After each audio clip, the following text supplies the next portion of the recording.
The council chamber of thousand suns floated in the empty space between star systems. It was a massive station where 17 different alien races met to keep peace in the galaxy. Ambassador Kate Sullivan walked through the long hallways, her boots making clicking sounds on floors that had seen 10,000 years of meetings and debates. Strange creatures moved past her, beings that looked nothing like humans. She was the first human to speak before the full council. 50 years ago, aliens had found Earth by accident. A scout fleet from the Zenthari Empire had discovered human colonies in outer space. What happened next was a short but brutal war that ended with no clear winner. Both sides were surprised by the result. Now humanity wanted the galaxy to recognize them as equals. The council chamber was shaped like a huge sphere. Different alien groups sat in rings around the center based on how old and powerful their civilizations were. Kate stood in the middle, feeling thousands of alien eyes watching her every move. High Chancellor Vexthar of the Zenthari Empire spoke first. His voice came through translation devices that made it understandable to all species. The humans want to join our council. They are young and quick to anger. They have already shown they like violence. Why should we let them in? Kate kept her face calm and neutral. Because we are already here. You can treat us as equals, or you can spend the next 100 years learning why you should have. A wave of reaction moved through the chamber. The Krell delegates were massive beings made of living stone. They made deep, rumbling sounds that might have been laughter. The Zenthari did not find it funny. Is that a threat? Vexathar's body shimmered with anger. You control only 36 star systems. The Zenthari Empire controls 10,000. That is true, Kate replied in a steady voice. But when your fleets came to Earth, they did not come back. Tell me, High Chancellor, how many ships did you lose at the Battle of Titan? We counted 73 large warships. You said they had mechanical problems. But the rest of the galaxy knows what really happened.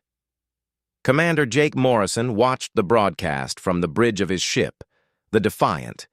It was one of humanity's newest warships, waiting just outside the neutral zone. Jake was a career military officer who had fought in the Earth Defense Wars. He had survived battles that should have killed him 3 times. She has courage, his second-in-command, Lieutenant Ben Carter, said quietly. Challenging the Zenthari in front of everyone like that. Jake nodded in agreement. That is the whole point. We cannot show any weakness. The galaxy only respects strength, and we have plenty of that to show them. On the view screen, the council debate continued. The Viren Collective was an ancient species with a hive mind. Their speaker asked a question. What makes humanity think they can help this council? You have no special technology. Your bodies are weak and fragile. Your lives are short. What can you possibly offer us? Kate smiled, but it was not a friendly smile. We offer something none of you have. We have mastered both blood and steel. Our bodies adapt where yours cannot. Our technology grows and changes where yours stays the same. We survived ice ages and terrible diseases. We survived wars that destroyed entire continents. We survived events that would have killed any of your species. We did not just survive. We became stronger. We learned.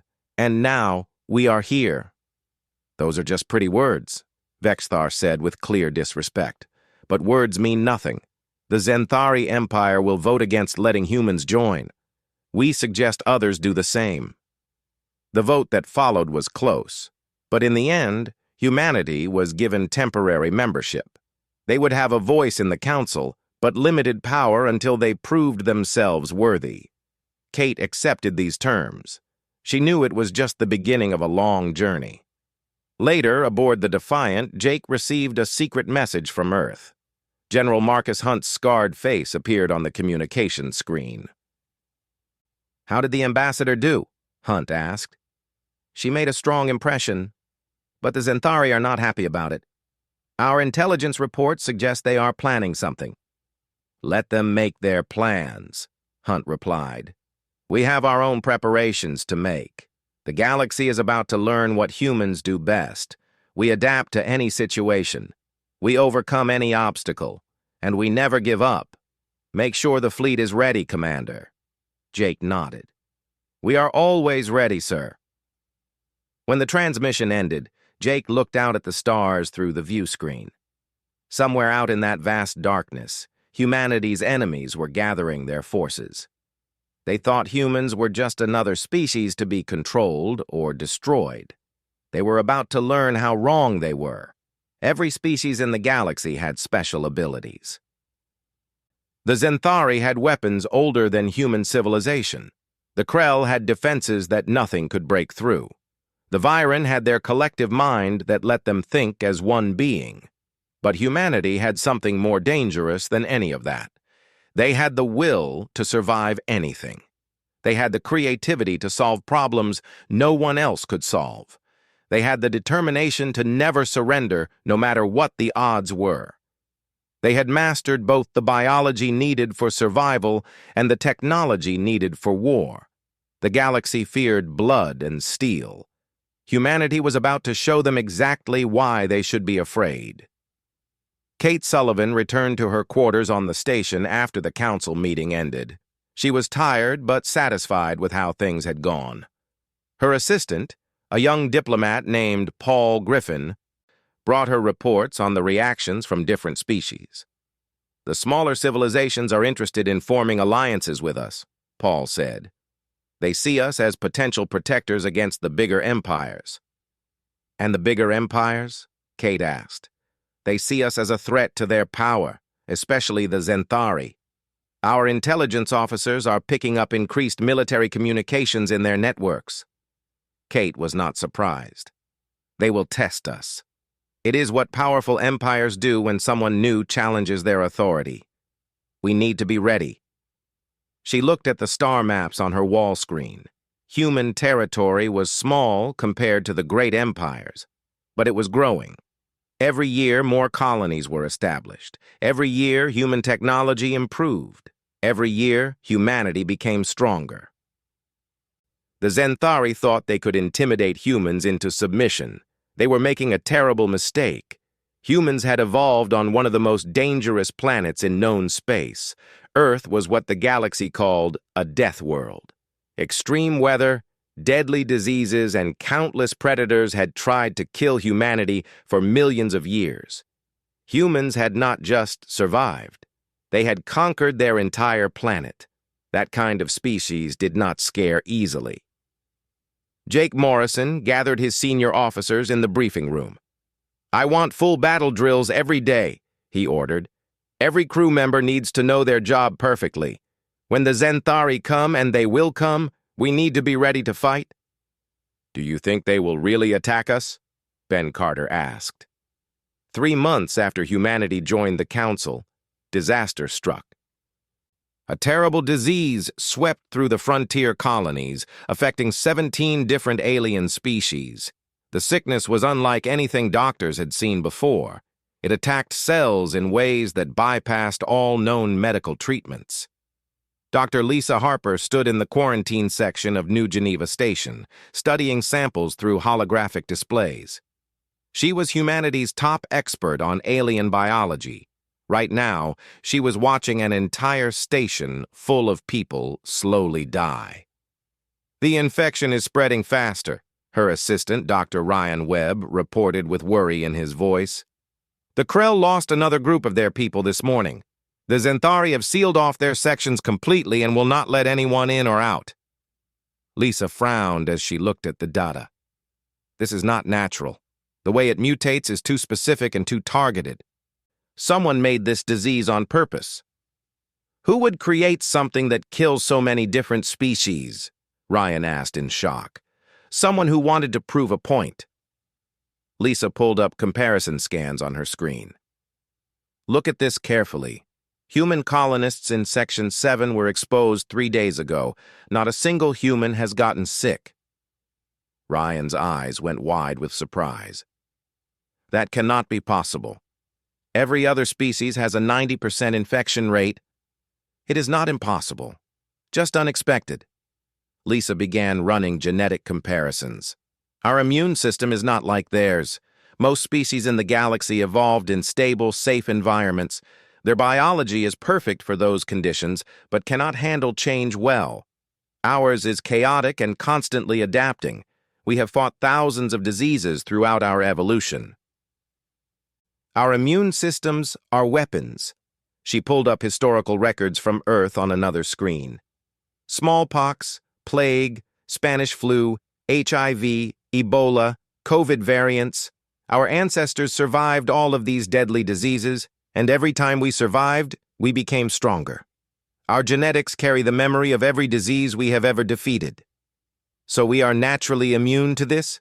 Ryan asked. Not immune, resistant. Our bodies recognized the threat and adapted within hours. That is what makes us different. She highlighted specific genetic markers. Look at these. Our bodies produce antibodies 300 times faster than the Xanthari. We have white blood cell types that do not exist in any other known species. We are not just survivors. We are evolution's answer to hostile environments. Captain Ryan Blake commanded a medical ship called the Asclepius. He arrived at New Geneva Station with a full team of human medical workers. He found station command in complete chaos. Alien administrators were overwhelmed and did not know what to do. We are here to help, Ryan announced as he walked into the command center with confidence. The Xanthari station commander, whose name was Corval, turned to face him. We do not need human help. We have our own medical experts. Your experts are dying, Ryan said bluntly, not trying to soften the truth. Your death rate is 40% and still going up. We can bring it down to 5% within 24 hours. How is that possible? Corval demanded. No species has developed immunity this quickly. Because we are not like other species. Ryan gestured to his medical team behind him. We are setting up treatment centers in all affected sections right now. Dr. Harper has created antibodies based on human immune response. It will not cure the disease completely, but it will give infected people time for their own immune systems to learn how to fight back. Over the next 72 hours, human medical teams worked without stopping to rest. Lisa's treatment protocol was aggressive and used techniques that made alien doctors uncomfortable. She introduced controlled doses of human antibodies into alien patients, basically teaching their immune systems to fight the way human ones did. The results were remarkable and exceeded all expectations. Death rates dropped dramatically. Species that had never seen such rapid recovery began calling it the human miracle. Commander Jake Morrison arrived at the station during the recovery phase. He found Lisa in her lab, exhausted but triumphant. You saved thousands of lives, he said with genuine admiration. The Council is calling you a hero. Lisa shook her head. I just did what humans do naturally. We survive, and we help others survive too. That ability is written into our DNA. Do you really think this disease was created deliberately? I am absolutely certain of it. And I think I know who created it. She pulled up genetic markers from the disease's structure. The complexity matches Xanthari bioweapons research. They wanted to demonstrate that they are still the dominant power in the galaxy. They did not expect human biology to be fundamentally different from everyone else's. Jake's expression became dark and dangerous. They released a weapon that killed thousands of innocent people just to prove a point. And to test us, they wanted to see how we would respond. Lisa met his gaze directly. The thing is, Jake, they just taught the galaxy something very important. They taught everyone that humans can survive things that would completely destroy other species. We are not just adaptable. We are almost impossible to kill. News of humanity's role in fighting the disease spread throughout the entire galaxy. Some species expressed deep gratitude. Others, especially the Xanthari, grew more worried and afraid. Humans were not just another species with good technology. They were biologically exceptional in ways no one had understood before. Ambassador Kate Sullivan received a private message from an unexpected source. The Viren Collective, the ancient hive mind that had questioned humanity's value, requested a private meeting. They met in a neutral garden pod, surrounded by beautiful plants from 100 different worlds. "We underestimated your species," the Viren speaker admitted honestly. "We believed you were merely clever with tools and machines. We did not understand that your biology itself is a weapon." Kate chose her words carefully and diplomatically. "We do not see it that way. Our adaptability is a gift, yes, but it is also a responsibility. We survived because we learned to work together and help each other. That is what we want to bring to the galaxy." Those are noble words. But the Zenthari do not think in terms of cooperation. They view your resilience as a threat to their power. "Then they will have to learn to live with disappointment," Kate replied firmly. "Because we are not going anywhere. We are here to stay." Back on Earth, General Marcus Hunt reviewed reports from xenobiology divisions. Human genetic research had advanced rapidly since first contact. Scientists were working hard to understand what made their species unique in the galaxy. The answer was both humbling and terrifying. Humanity had evolved in one of the most hostile environments in known space. Earth was what galactic scientists called a death world. It had extreme weather that could kill in minutes. It had aggressive diseases that mutated constantly. It had countless predators that saw humans as food. Every human alive carried the genetic legacy of ancestors who had fought their way to the top of the food chain through pure determination and adaptability. That legacy was humanity's greatest weapon. Not starships, not guns. Blood. The same blood that had survived 1,000,000 years of evolution on a planet that tried to kill everything living on it. The galaxy was beginning to understand this truth. Humans had mastered blood long before they ever mastered steel. And that made them the most dangerous species in known space. Lisa Harper continued her research in the weeks that followed. She worked with scientists from multiple species, sharing knowledge freely. The Krell were particularly interested in human immune system research. "Your bodies are remarkable," a Krell scientist named Kragnor told her. "They adapt to threats in real time. Our bodies are strong and last for thousands of years, but they do not change. If we encounter a new disease, we have no natural defense." "That is because you evolved in a stable environment," Lisa explained. "Your planet was safe and predictable. Ours was chaos. Every generation of humans faced new threats, adapt or die. That was the rule for millions of years. And now you bring that adaptability to the galaxy," Kragnor observed. "This changes everything. Species that once seemed powerful now seem fragile in comparison." Lisa understood the implications. "We do not want to make anyone feel inferior. We want to share what we have learned. Maybe we can help other species develop better immune systems too." "That would be generous beyond measure," Kragnor replied. The disease crisis had revealed something crucial about humanity. They were not just technologically advanced, they were biologically superior in specific ways that mattered for survival. Their bodies could adapt to threats that would kill other species. Their immune systems were like military forces, constantly learning and improving. This revelation changed how the galaxy viewed humans. They were no longer just the aggressive newcomers with good weapons. They were a species that had been forged in the hardest crucible imaginable and had emerged stronger for it. Jake Morrison received new orders from Earth Command. "We are establishing medical research stations throughout human territory," General Hunt told him. "We want to share our biological knowledge with allied species. This is our chance to turn fear into friendship." 6 months after the disease incident, tensions rose again. The Zenthari Empire had lost face in front of the entire galaxy, and they were not a species that accepted humiliation easily. Their answer was predictable. They would show overwhelming military force to remind everyone who held real power. Commander Jake Morrison stood on the bridge of the Defiant when alarms began blaring across every sensor array. "Give me a report now." "Zenthari fleet coming out of hyperspace," Lieutenant Ben Carter announced with urgency. 47 warships total, including 5 massive dreadnoughts. They are taking positions around New Terra colony. Jake felt a familiar cold clarity settle over his mind. This was what he had trained for his entire life. All crew to battle stations. Open a channel to the colony and to Earth Command immediately. Governor Helen Price appeared on the screen from New Terra's command center. Her face was pale with worry.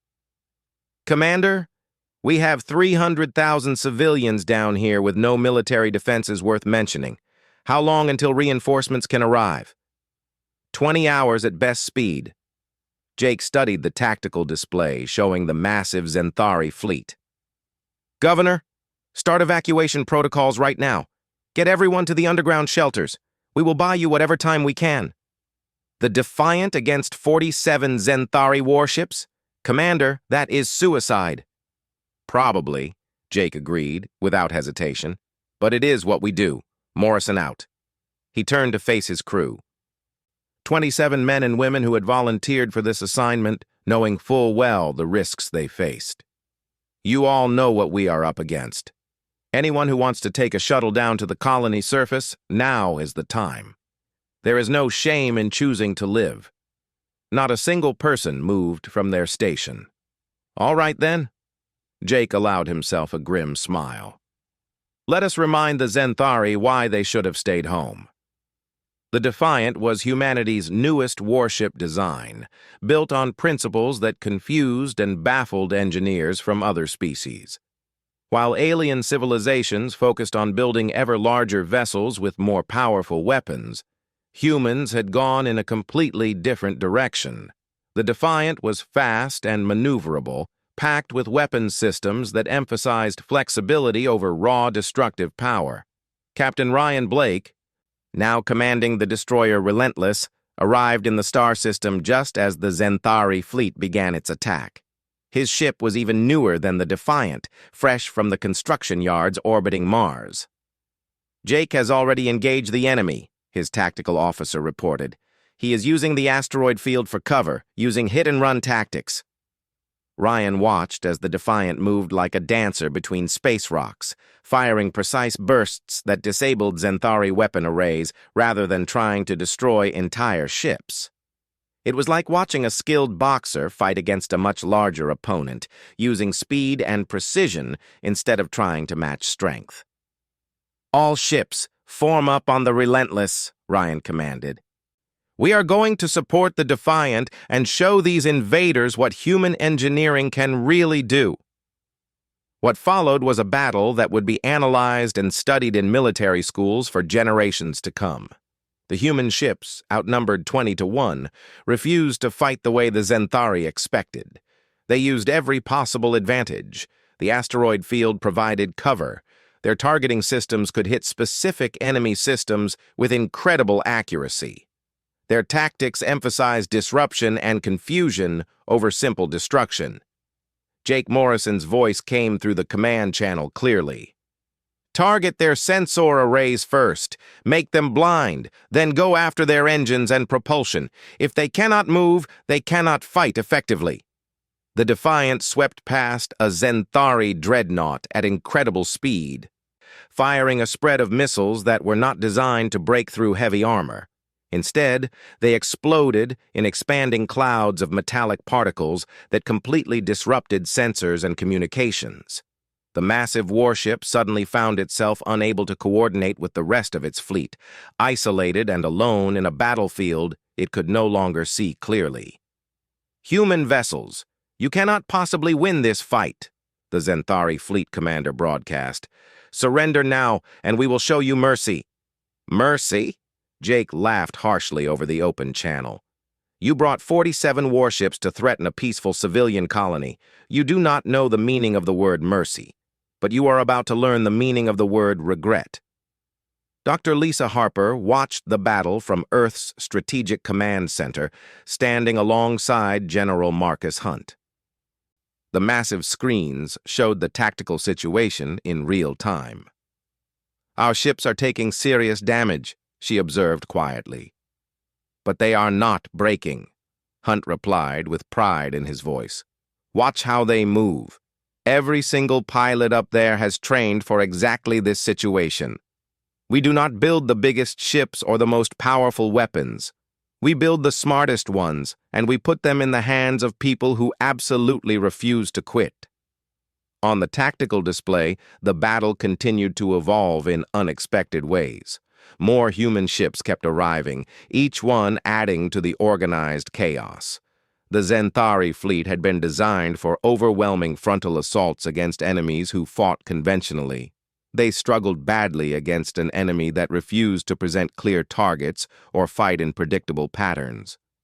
Jake Morrison pulled the Defiant through a maneuver that should have torn the ship apart from stress.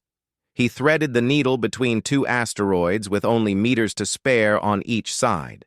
The Zenthari cruiser pursuing him was not as skilled or lucky. It clipped the second asteroid hard, and that moment of contact was all Jake needed. A perfectly aimed shot from the Defiant's main weapon struck the cruiser's damaged section. The enemy ship broke apart in a spectacular cascade of explosions. "One down," Ben Carter reported from his station. "Only 46 more to go." The battle raged without pause for 6 brutal hours. Human ships took terrible damage, but their design philosophy paid off again and again. They had redundant backup systems for critical functions. Their modular construction meant damaged sections could be isolated. Their damage control teams performed miracles, keeping vessels fighting long after they should have been destroyed. Ryan Blake's Relentless lost its main engine and half its primary weapons, but the crew kept fighting using positioning thrusters and secondary weapon batteries. Jake's Defiant looked like it had flown through a metal shredder, with hull breaches and damaged sections everywhere, but its critical systems somehow remained intact and functional. Then reinforcements arrived. The fleet from Earth, led by the massive battleship Washington under Admiral Frank Hayes, emerged from hyperspace with 30 fresh warships ready for battle. "This is Admiral Hayes to all Zenthari vessels in this system. You have exactly 30 seconds to withdraw before we open fire with everything we have." The Zenthari fleet commander found himself in an impossible situation. His numerical advantage had disappeared. He was facing an enemy that had already proven they would not be intimidated or defeated easily. He made the only logical choice available. The Zenthari fleet withdrew, limping away with 17 damaged ships and 5 completely destroyed. The cost to humanity had been steep and painful. 3 destroyers were lost completely. Dozens of brave crew members had been killed. Hundreds more were wounded, some critically. But New Terra Colony remained safe and intact, and the entire galaxy had witnessed something truly remarkable. Jake Morrison's battered Defiant docked at the New Terra station for emergency repairs. He walked slowly through corridors where his exhausted crew worked to patch holes and restore damaged systems. Every face he passed showed exhaustion and injury, but also determination and pride. Ambassador Kate Sullivan arrived at the station the next day to address the Council's emergency session via subspace communication. "The Zenthari Empire attacked a peaceful civilian colony without any provocation or warning," she said in a voice cold with controlled anger. "They brought 47 warships against our 27 defenders. They lost 5 ships and withdrew in defeat. Not because we have bigger guns, but because we have better ones. Not because we have more ships, but because our crews are better trained and more determined." She paused to let her words sink in throughout the council chamber. Humanity masters steel the same way we mastered blood, through facing adversity, through constant innovation, through absolute refusal to accept defeat no matter the odds. We build tools that serve real purposes, not monuments to inflate our pride. Every human warship is designed by people who understand what it means to face terrible odds and survive anyway. The Viren speaker posed a thoughtful question. Your victory was impressive by any measure, but it came at great cost in lives. Was achieving this victory worth the lives that were lost? Kate's expression became hard as stone. Every single life lost defending freedom and innocent people is a tragedy that we mourn deeply. But those crew members died protecting 300,000 civilians who could not protect themselves. They died defending the principle that might alone does not make right. And yes, that sacrifice was worth it, because that is what humans do. We stand between predators and their prey. We fight against impossible odds when we must. And sometimes, against all expectations, we actually win. The Council voted to impose sanctions on the Zenthari Empire for their unprovoked attack. It was a minor diplomatic victory, but the real victory had already been won in the battle itself. That night, Jake Morrison sat in the station's medical bay with Lisa Harper, who had arrived to personally help treat the wounded. "We cannot keep doing this forever," he said quietly. "Every battle costs us people we can never replace. Eventually, the numbers will catch up with us no matter how well we fight." "Maybe that is true," Lisa agreed. But today was not really about numbers or statistics. It was about showing the entire galaxy that humanity does not back down from threats. We have mastered blood through millions of years of survival. We have mastered steel through innovation and determination. Together, those two things make us something the galaxy has never encountered before. The victory at New Terra came with costs that could not be measured in simple numbers. Jake Morrison stood alone in the memorial garden on Earth, staring at newly carved names on the wall of remembrance. 23 names from his battle alone. Each one represented a person he had known personally, trained alongside, and fought beside. General Marcus Hunt found him standing there in silence. "The Council has called for a peace conference. They want to establish formal rules for military engagement before this situation escalates into full-scale war." "Rules?" Jake turned to face his commanding officer. "The Zenthari attacked a civilian colony without warning. What rules were they following when they did that?" "None at all, which is exactly why we need to establish clear rules now, while we still have leverage and strength." Hunt placed a firm hand on Jake's shoulder. "I know this is difficult. Command always carries this burden. But this is the next battle we must fight, and this time we fight it with words instead of weapons." The peace conference took place on neutral ground, a small moon orbiting a dead star that no civilization claimed as territory. Ambassador Kate Sullivan led the human delegation, but she insisted that military personnel must attend as advisors. Jake Morrison found himself sitting directly across from Zenthari officers who had tried their best to kill him only months earlier. The Viren Collective's speaker opened the proceedings with careful formality. "We gather here to prevent further bloodshed and conflict. Humanity and the Zenthari Empire must find workable common ground." High Chancellor Vexthar spoke for the Zenthari with barely controlled anger. "Humanity has demonstrated significant military capability. We acknowledge this fact, but they remain a young and dangerous species, unpredictable in their actions. They must accept strict limitations on their expansion and military development going forward." Kate's response was measured but absolutely firm. "We will accept limitations only when every other species accepts identical limitations. We seek equality, Chancellor. That is what we are here to discuss, not our subjugation to your will." The negotiations proved tense and difficult from the very beginning. The Zenthari wanted to restrict human colony expansion severely. They wanted to limit warship construction. They wanted to require oversight and approval of all human military operations. Kate rejected every single proposal outright. During a scheduled break, Jake found himself alone in a side corridor with Korval, the Zenthari station commander from the disease outbreak. You personally saved my life, the alien said without any preamble. During the plague outbreak. Your Dr. Harper's treatment protocols kept me alive when I should have died. She saved many lives during that crisis, Jake replied carefully, unsure where this conversation was heading. Yes, she did. This creates significant complexity in my thinking. Corval's crystalline body shifted in what might have been discomfort.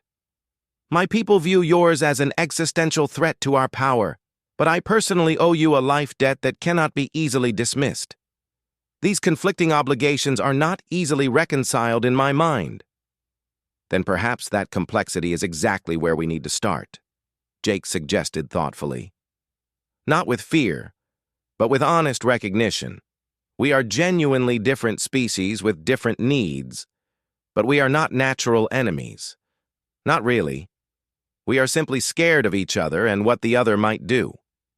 Fear is not illogical or baseless. Your biology makes you extremely dangerous. Your technology makes you unpredictable in ways we cannot model. Your culture makes you impossible to control through normal means. These are observable facts, not paranoia. They are facts, Jake agreed readily. But here is another fact worth considering. Humans are intensely loyal to those we consider friends. We will die willingly to protect people we care about. We will sacrifice everything to defend our allies from harm. That intense loyalty could make us the best friends the Zenthari Empire ever had. Or you can continue treating us as threats, and we will eventually become exactly what you fear most.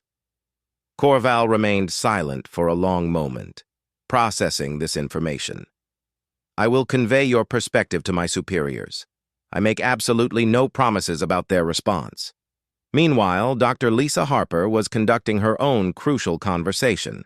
The Krell, those massive beings composed of living stone, had specifically requested a private meeting with her. Their representative, a being called Kragnor, met with her in a chamber specially designed to accommodate their enormous size. Your medical intervention during the plague crisis demonstrated capabilities we did not anticipate or expect, Kragnor rumbled in his deep voice. My people wish to establish a formal exchange program. We would share our knowledge of biology and medicine with you, and you would share yours with us. Lisa was genuinely surprised but very intrigued. The Krell possessed 10,000 years of accumulated medical knowledge and research. What could we possibly offer you that you do not already know? Adaptability, innovation, creative problem-solving. Your species approaches challenges in ways we would never consider on our own. Our medicine is highly advanced, but it is also extremely ancient and set rigidly in traditional ways. You could teach us to think about problems differently. And what would you teach us in return? Patience, understanding of long-term biological processes, stability in research approaches. Kragnor shifted his massive weight, causing stone to grind on stone. My people live for thousands of years. We observe patterns and trends that short-lived species inevitably miss. Together, combining your innovation with our experience, we could advance medical science dramatically for all species throughout the galaxy. It was an unexpected alliance forming, but Lisa immediately recognized the tremendous opportunity. I will need to get formal approval from Earth Command, but personally, I think this is an excellent idea with great potential. The peace conference continued for weeks that turned into months. Progress was slow and often frustrating, but gradually, painfully, real compromises began to emerge from the endless debates. Humans would voluntarily limit their colony expansion to agreed-upon regions, but they would retain complete autonomy and the unrestricted right to defend themselves without outside approval. In exchange, the Zenthari Empire would face economic sanctions for their unprovoked attack and would be required to accept human representation in all future military planning councils. It was not everything Kate had hoped to achieve, but it was substantial enough to build upon. On the final day of the lengthy conference, she addressed all assembled delegates one last time. We have spent weeks arguing endlessly about limitations and restrictions, but here is what I believe we have really been discussing all along: fear. The galaxy is genuinely afraid of humanity, afraid of our biology that adapts to anything, afraid of our technology that evolves rapidly, afraid of our cultural refusal to accept defeat under any circumstances. I understand that fear completely, but fear alone makes a very poor foundation for stable galactic policy. She looked slowly around the chamber, meeting eyes both alien and familiar. Humans have mastered both blood and steel, not because we wanted power, but because we had no choice. Our home world actively tried to kill us for millions of years without pause. We survived only by constantly adapting, by endlessly innovating, by absolutely refusing to give up no matter how bad things became. Those same traits that make you fear us today could also make us your most valuable allies tomorrow. We genuinely do not want to conquer this galaxy. We do not want to replace you or dominate your civilizations. We want only to be accepted as part of this community, to contribute our unique strengths and learn from all of yours. Yes, we are dangerous when threatened, but we can consciously choose where to direct that capacity for danger. We can protect the weak instead of threatening them. We can heal the sick instead of harming them. We can build peaceful futures instead of destroying them. The ultimate choice is not ours alone to make. It belongs to all of you as well. You can treat us as permanent enemies and thereby create the very existential threat you fear most. Or you can accept us as equals and discover firsthand what humanity can offer when we fight alongside you instead of against you. The final vote was not unanimous, but it was clearly decisive. Humanity was granted full membership in the Council of Thousand Suns, with all associated rights and responsibilities that entailed. Jake Morrison watched the historic broadcast from New Terra Colony, where he had returned to personally oversee reconstruction efforts. Ben Carter stood beside him watching. Do you think they will actually honor this agreement long term? Some species will honor it completely, others will not. Jake shrugged philosophically. But that is acceptable. We have thoroughly proven we can handle whatever challenges come our way. And maybe, just maybe, we have also proven we are genuinely worth having around as allies. Governor Helen Price joined them, looking out at the colony that had nearly been completely destroyed. The colonists here want to name something significant after the Defiant, perhaps the Central Plaza, to remember and honor what you did to save us. Name it after the crew members who did not make it back alive, Jake replied quietly. They are the ones who truly deserve to be remembered and honored. 6 months after the peace conference formally concluded, the galaxy was still adjusting to humanity's prominent presence. The Krell Medical Exchange Program was producing fascinating and valuable results. Several smaller species had approached human diplomats about potential defense treaties. Even some Zenthari colonies had quietly requested human assistance during medical emergencies. General Marcus Hunt reviewed detailed reports in his office on Earth. Lisa Harper sat across from him, enthusiastically discussing the medical exchange program's progress. The Krell are absolutely remarkable to work with, she said with genuine excitement. Their understanding of long-term biological processes is completely unmatched, but they are also learning valuable lessons from us. Just last week, a Krell physician successfully used a treatment protocol based entirely on human adaptive immune responses to save a patient they would have normally lost to disease. And what about the overall military situation? Hunt asked seriously. Stable for now. The Zenthari remain angry, but they are also cautious. They know with certainty we will fight fiercely if pushed too hard. That knowledge has bought us precious time to establish ourselves properly. Hunt nodded slowly and thoughtfully. Time is exactly what we need most. Every single day, more species see us as potential allies instead of threats. Every success, every life we save, every problem we solve, it all accumulates in our favor. Do you honestly think we will find lasting peace? Lisa asked. peace? Hunt considered the profound question carefully. Perhaps, eventually. But that is not really how humans are built, is it? We are not designed for peaceful stagnation. We are designed for constant struggle, for facing challenges, for overcoming impossible odds. What we will ultimately find is purpose. A meaningful reason to you 5 years after humanity's formal admission to the Council of Thousand Suns, the galaxy looked dramatically different. Commander Jake Morrison, now holding the rank of Admiral, stood on the bridge of the Enterprise. It was a new class of warship designed through close collaboration with Krell engineers. The successful fusion of human innovation with Krell stability had produced something truly remarkable.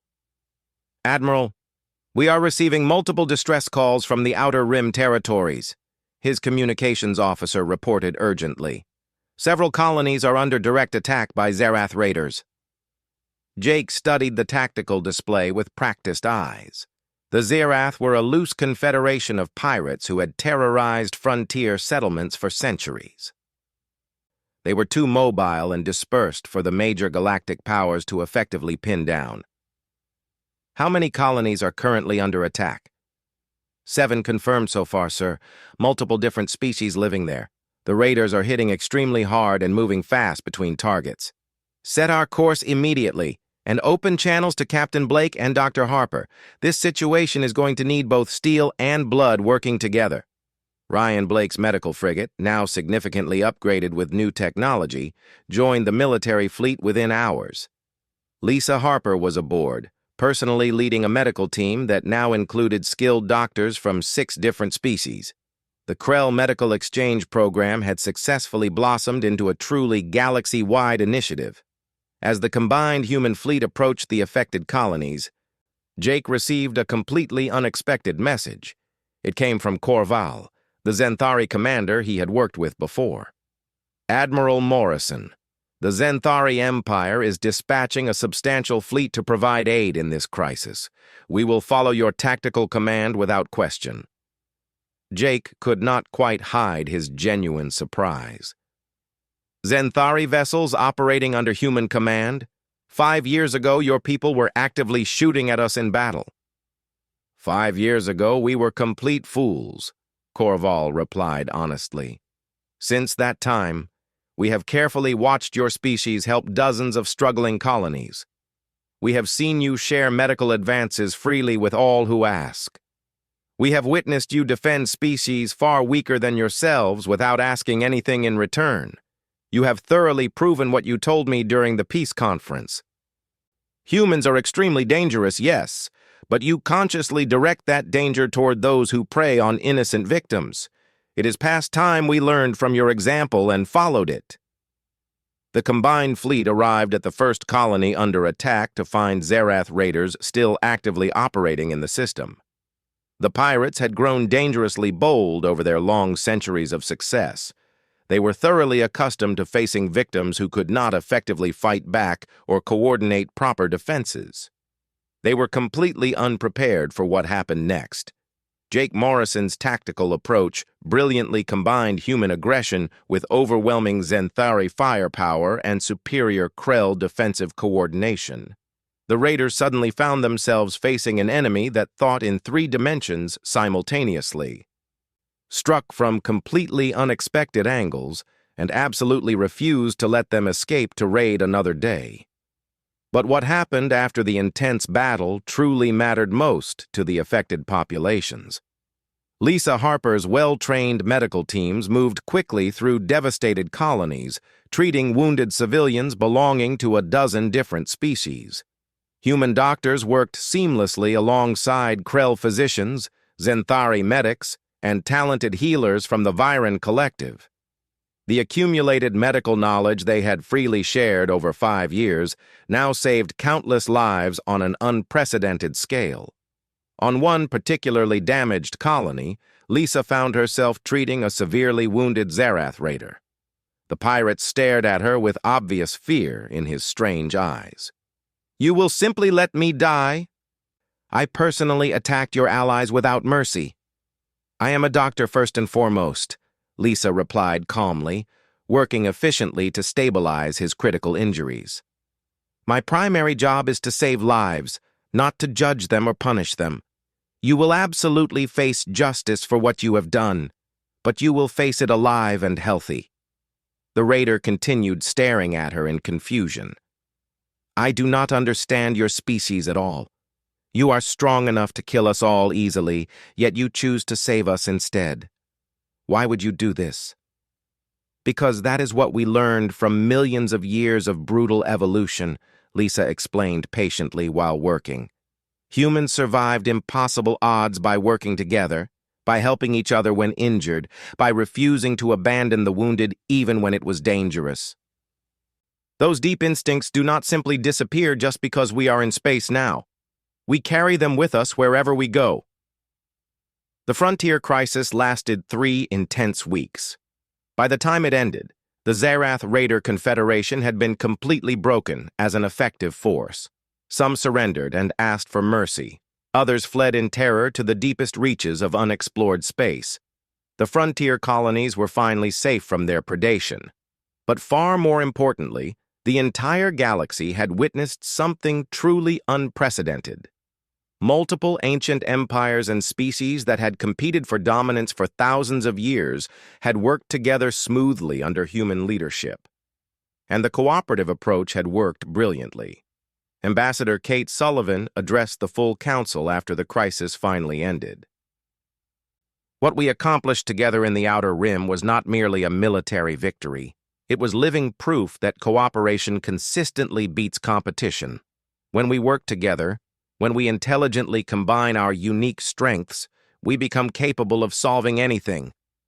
She paused deliberately, looking around the vast chamber. Humanity brought 2 specific things to this galaxy when we arrived. Our mastery of blood, meaning our biological adaptability that allows us to survive absolutely anything. And our mastery of steel, meaning our technological innovation that lets us build practical solutions to any problem we face. But what we really brought was something else entirely, a different perspective. We are young compared to most of you. We have only been exploring space for barely a century. But in that relatively short time, we have clearly seen what happens when species fight each other instead of fighting actual problems together. We come from a world that actively tried to kill us every single day, and we survived only by learning that we are always stronger together than apart. That is the real lesson humanity offers this galaxy.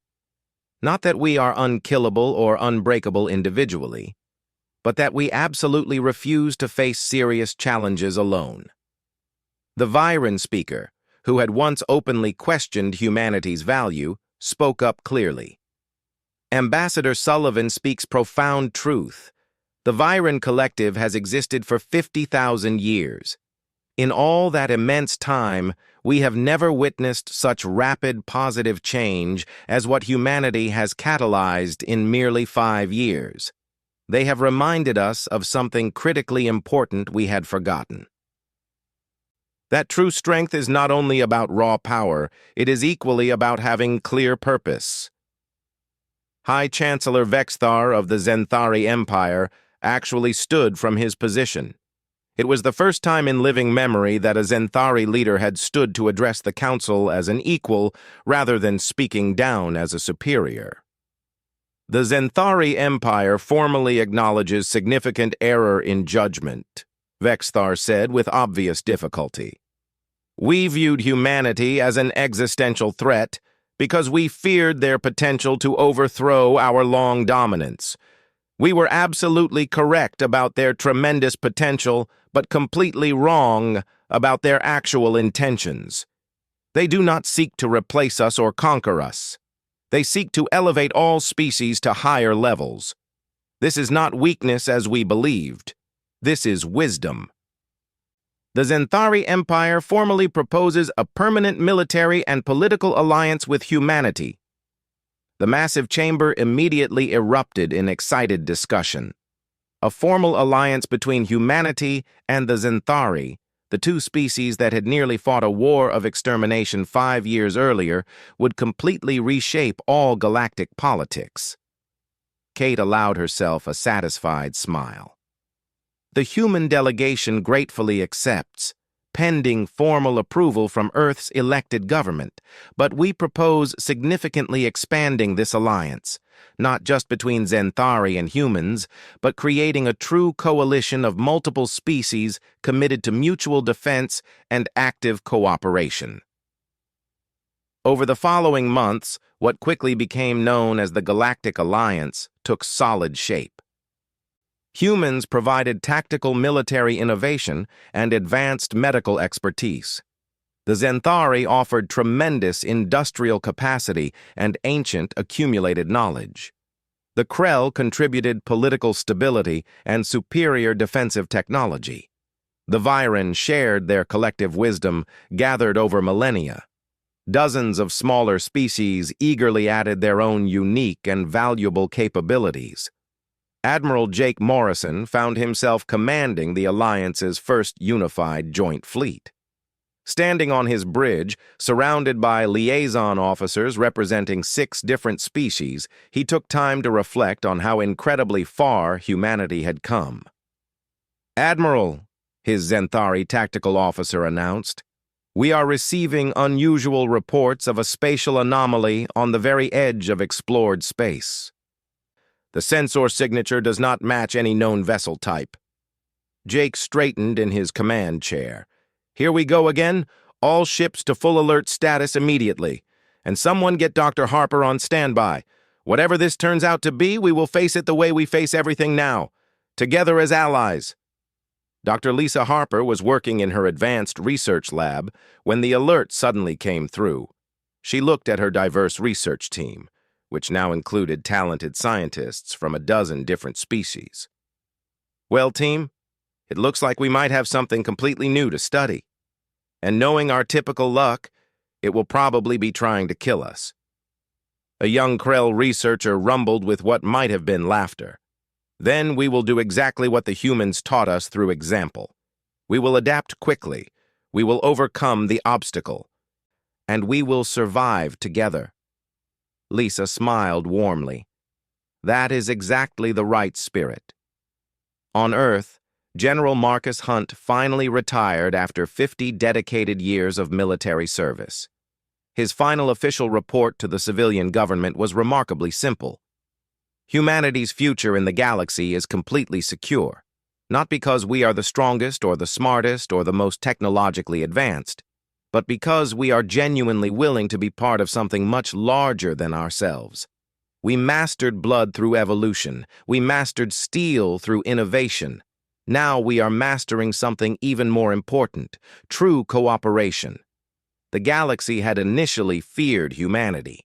They feared the species that could survive any biological threat imaginable, that could innovate solutions to any problem, that stubbornly refused to accept defeat under any circumstances. But that initial fear was steadily transforming into deep respect, and respect was blossoming into genuine partnership. The ones who mastered blood and steel had become the ones who brought the entire galaxy together. Years later, human children learned detailed lessons in their schools about the dramatic early days of galactic contact. They learned about the mysterious plague that could not kill humans. They learned about the desperate battle of New Terra. They learned about the difficult peace conference and the Outer Rim crisis. They learned that their species had been genuinely feared, but had consciously chosen to be helpful instead. Ambassador Kate Sullivan, now retired and teaching at the prestigious Galactic Studies Institute, told her eager students, "Your ancestors were forged in the hardest possible crucible in known space. Earth was a death world that demanded constant adaptation just to survive another day. That harsh legacy lives permanently in your genes, in your culture, in your very identity as humans. You are natural survivors. You are creative innovators. You are determined problem solvers who never quit. But more than any of that, you are part of a larger community now, a galactic community that is measurably stronger because humanity joined it. The blood and steel that once defined us purely for survival now define us for service to others. We survive so that we can actively help others survive. We innovate so that we can solve problems for everyone. We refuse to give up so that no one ever has to face challenges completely alone. That is humanity's true legacy to the stars. Not that we were feared, but that we transformed fear into hope. Not that we were dangerous, but that we directed that danger toward protecting innocent victims. Not that we mastered blood and steel, but that we used that mastery to build something much better. Always remember that. Whatever challenges you personally face, whatever obstacles stand in your way, you carry within you the legacy of a species that survived the completely unsurvivable and then chose to share what they learned. That is what makes us human. That is what makes us invaluable to the galaxy. That is why the galactic empires feared only one species, and why they are eternally grateful we are on their side. The story of humanity's dramatic first contact with the galaxy became living legend. The species from the death world, the ones who mastered both biology and technology, who refused to be conquered and chose instead to be protectors, the ones who turned paralyzing fear into lasting friendship and raw strength into willing service, the ones who proved conclusively that sometimes the most dangerous species is also the one you most desperately want as an ally. Blood and steel, adaptability and innovation, survival and compassion. These were humanity's greatest gifts to the stars. And the galaxy was immeasurably better for receiving them. Admiral Jake Morrison, old now but still mentally sharp, sat in his comfortable retirement home on Mars and looked up at the brilliant stars.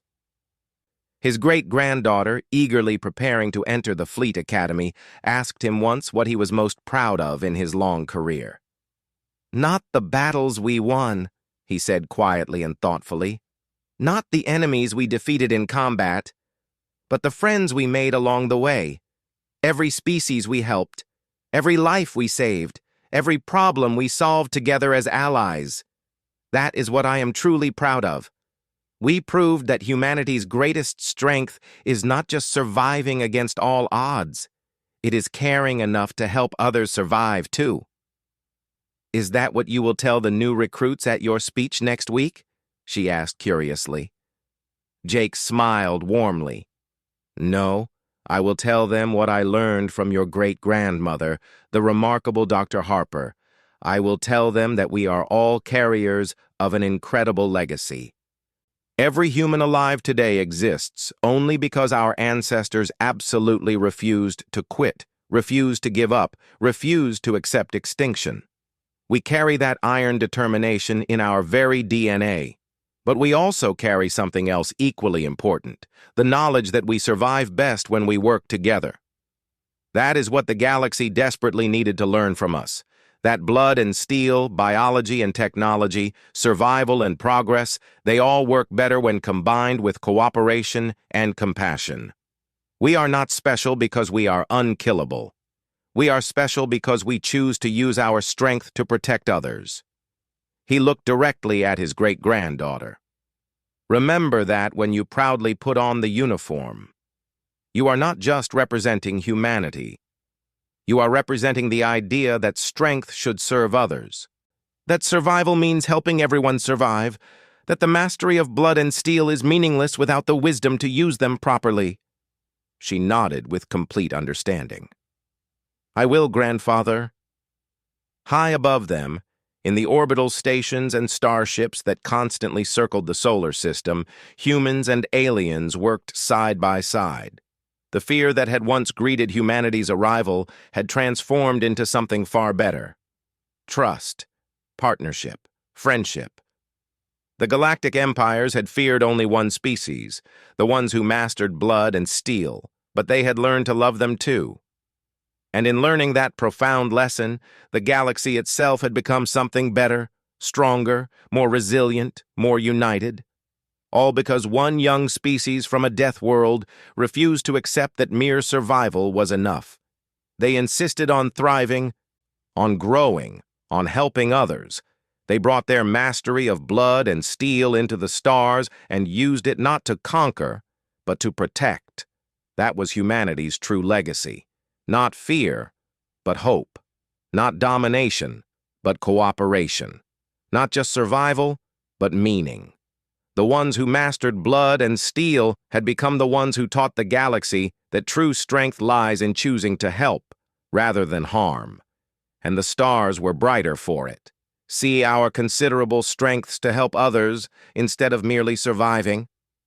That is remarkably philosophical thinking for a career general. Hunt smiled grimly. I have been a soldier for 40 years. I have witnessed firsthand what humanity can accomplish when we are scared, when we are angry, when we are desperate to survive. Now I want to see what we can achieve when we are confident, when we are accepted, when we are actively building instead of just defending. That transformation might prove more impressive than anything we have accomplished so far. Across the entire galaxy, humanity's reputation continued evolving steadily. They were no longer just the dangerous newcomers. They were rapidly becoming the species you desperately wanted on your side. The ones who would stand beside you when situations became dire. The ones who could survive absolutely anything and help you survive too. And what exactly is that? Jake asked. Lisa smiled grimly. We are unkillable and unbreakable. That is a genuinely dangerous combination, Jake. The Xanthari learned that lesson today in the hardest way possible. The rest of the galaxy is learning it right now as news spreads. Across all of known space, military analysts from every major civilization studied detailed records of the Battle of New Terra. What they observed challenged centuries of established tactical doctrine and accepted military wisdom. Humanity did not fight like anyone else in the galaxy. They were too aggressive and willing to take risks. They were too creative and unpredictable in their tactical approaches. And somehow, impossibly, their methods actually worked consistently. The galaxy's fear of humanity continued to grow deeper. Not because humans were the strongest species, but because they were the most unpredictable and adaptable. A species that could survive any biological threat and consistently defeat numerically superior military forces was a species that absolutely needed to be taken seriously. The Xanthari Empire had learned this painful lesson the hard way. They would not be the last to learn it. Do you think it will work? Jake asked. It has to, Hunt replied. We have shown them we can survive anything. Now we need to show them we can help them survive too. That is how we win this, Jake. Not through war, but through making ourselves valuable allies. The galaxy had feared humanity for their weapons and their refusal to surrender. Now they were beginning to fear humanity for a different reason. Humans were survivors on a level that other species could barely comprehend. They carried within them the biological tools to overcome almost any threat. Blood and steel. The mastery of both made humanity unique, and the galaxy was starting to realize that having humans as enemies would be a terrible mistake. Better to have them as friends, as allies, as protectors. The ones who mastered blood were teaching the galaxy a new lesson. Strength came in many forms, and biological strength was just as important as technological strength. Humanity possessed both, and they were willing to share both with those who earned their friendship. I am certain of it, Jake replied. They cannot let us challenge them without responding. It would make them look weak, so they will come with overwhelming force, expecting us to back down or be destroyed. And we will not back down, another officer said. No, Jake agreed. We will not, because that is not what humans do. We fight when we have to. We win when everyone says we cannot, and we never quit. The officers left to carry out their orders. Jake stayed behind, looking at tactical displays showing the positions of human and Xanthari fleets. The next confrontation was coming soon. He could feel it. The galaxy was about to learn an important lesson. Humanity was not just another species. They were survivors who had climbed to the top of the food chain on a planet that tried to kill everything. They were innovators who solved impossible problems. They were warriors who refused to accept defeat. Blood and steel, biology and technology, survival and innovation. These were humanity's weapons, and they were about to show the galaxy what made them truly dangerous.